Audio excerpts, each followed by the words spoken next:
Your deepest wounds are often a doorway to your truest niche. This is something I've spoken about quite a bit, but I want to take it a little bit deeper. This is something I heard from Stephanie Mackay, who's a dear friend and colleague who does incredible work around Indo-European myth. You can check her out, stephaniemackay.ca. But she said something along the lines of, I think amongst many traditional peoples, there's an understanding that the wounds you receive are where spirit gets in, that they become a seat for the holy,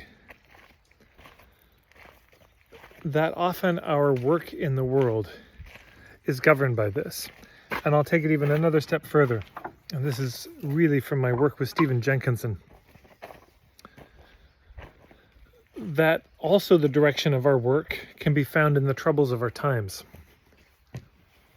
So at the cultural level, there are certain troubles, and at the personal level, there are certain wounds.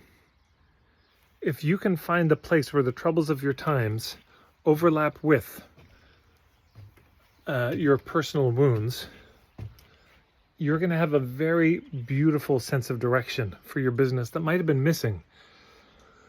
If you've been struggling with your niche, I invite you to consider that. There's more to it. That's not all there is in the conversation about niching, but that's the basic idea.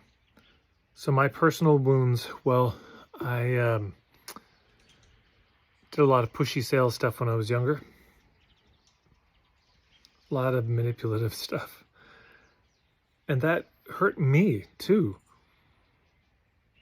And also at a cultural level, part of the poverties that we have, part of the troubles is that we live in a culture based in coercion. So you can see there's a very clear overlap that I'm trying to, in my own work, address the way that I was wounded by an impoverished culture and trying to make something beautiful out of it.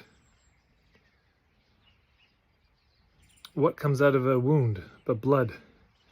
And if you look into the etymology of blood, you're going to find connections to blessing and blooming. So there's a lot more that could be said about that, but I think a lot of it becomes clear just as you think about it. So you might just consider that today. Blood, blessing, blooming. What might those have to say to you about your own work and your own business? I'll leave it there, but I'd love to hear any thoughts of what comes to you on the trinity of ideas, on your personal and cultural levels of this woundedness and the troubles, and how you see your own work currently in that framing. That's all for today. Thanks so much.